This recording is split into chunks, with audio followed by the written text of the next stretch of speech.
Salut à tous et bienvenue dans cet épisode.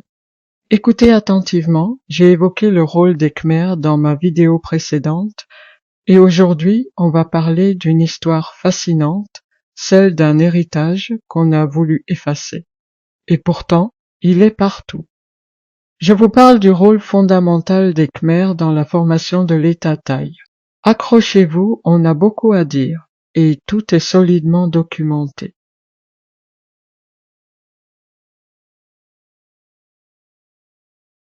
Alors, commençons par le commencement.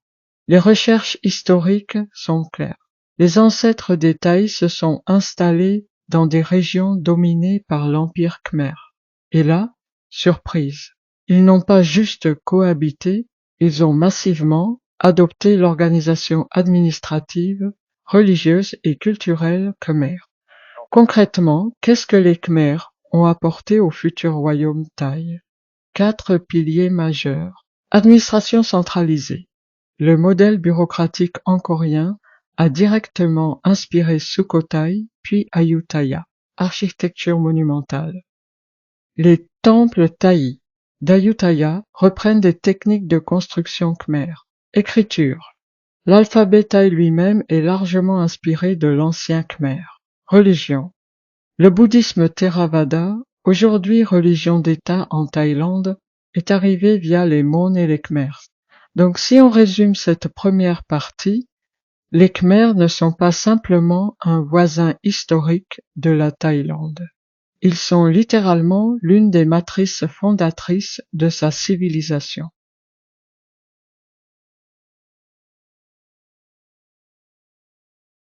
Passons maintenant à la dimension culturelle, parce que là aussi, l'héritage est colossal. Malgré les conflits qu'on va évoquer plus tard, les échanges culturels entre Khmer et Thaï ont été massifs.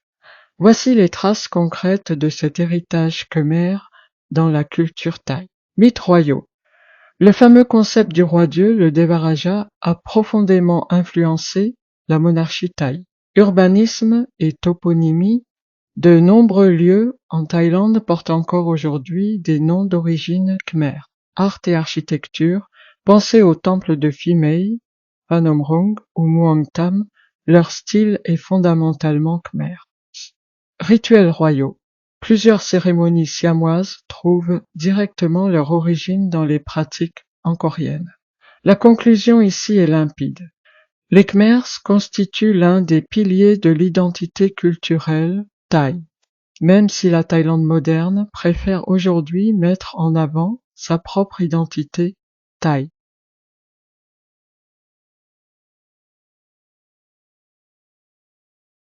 Troisième dimension, et pas des moindres, le rôle politique.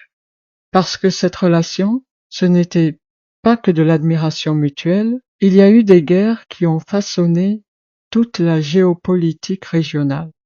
Alors, que représentent politiquement les Khmers pour la Thaïlande, un ancien rival historique? Les guerres khméro-thaï du XVe au XVIIe siècle ont justement permis au Siam de consolider son pouvoir, un peuple vassalisé. Après 1431, le Cambodge s'est retrouvé, à certaines périodes, tributaire du Siam. Un voisin stratégique, les zones frontalières comme Prévihir, Tamoan ou Takrabé restent sensibles encore aujourd'hui. Un héritage réinterprété. La Thaïlande valorise les temples khmers situés sur son territoire comme patrimoine thaïlandais d'époque angkorienne. La conclusion politique, c'est que les Khmers occupent une position très ambiguë. Ancien adversaire, voisin stratégique, mais aussi source d'un héritage que la Thaïlande a fini par réintégrer dans son propre récit national.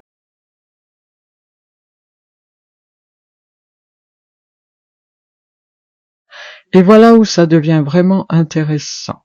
On arrive à Phibun Songkhram, qui dirige la Thaïlande de 1938 à 1944 avec un nationalisme extrêmement affirmé. Son projet, c'était de construire une identité thaï pure, à travers une modernisation autoritaire du pays, un rejet des influences étrangères ou anciennes, et donc la construction d'un récit national homogène.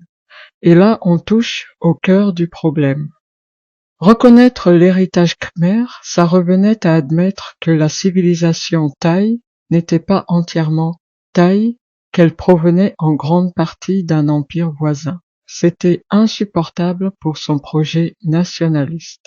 Résultat, Phiboun a délibérément minimisé le rôle des Khmers pour renforcer ce récit national homogène et moderniste qu'il voulait imposer.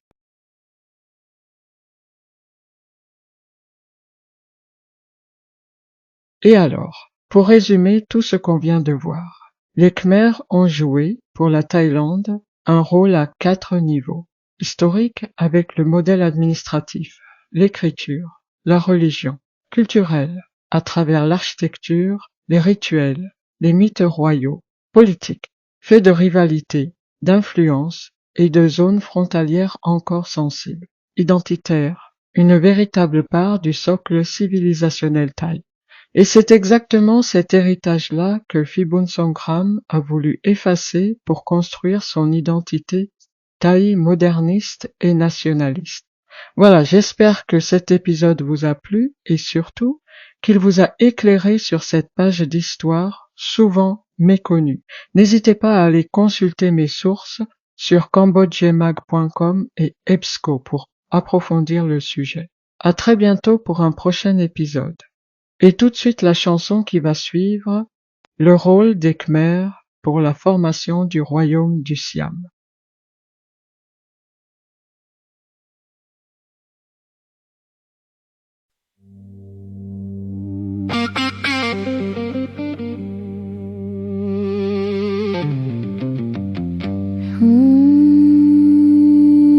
Rôle des Khmers pour la formation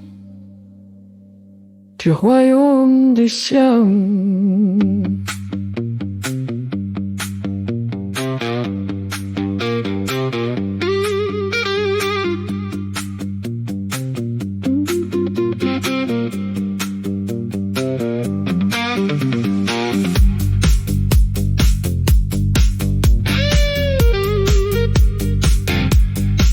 Dans la pierre d'Angkor, y a une mémoire enfouie.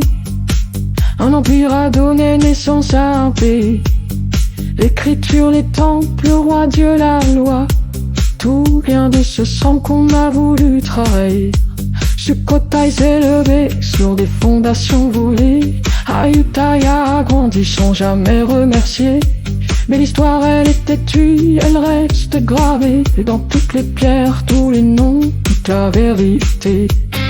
On a pris nos temples, on a pris nos dieux, on a pris en eau pour écrire les leurs. On a pris nos rois pour bâtir les cieux, et on nous efface avec froideur. Mais on nous a rayés de l'histoire. Mais on est dans toute la mémoire. Brûle le beat, brûle la colère. Ils ont pris nos guerres, jamais nos prières. Phime, Phanom, Rung, Muang, Tam qui résonnent des noms qu'on appelle patrimoine. Quand ça arrange, Crévir, Tamoine, la frontière qui saigne encore. Vassal, un temps, rival toujours, jamais le tort. Phiboun Songkhram voulait un peuple tout neuf, sans dette, sans racines, sans passé qu'on doit effacer l'empire pour se croire l'unique preuve, mais un héritage volé, ça reste dans les lois. On a pris nos temples, on a pris nos dieux, on a pris nos mots pour écrire les leurs.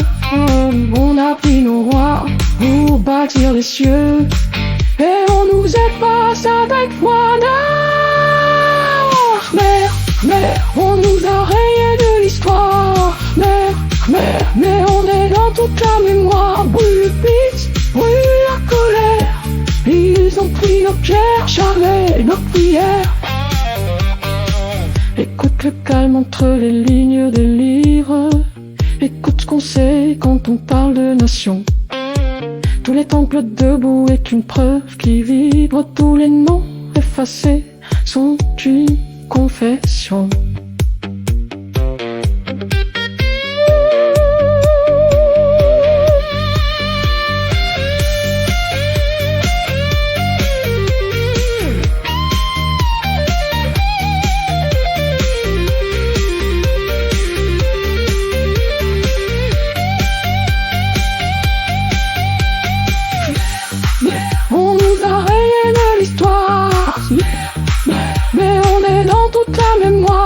le beat brûle la colère.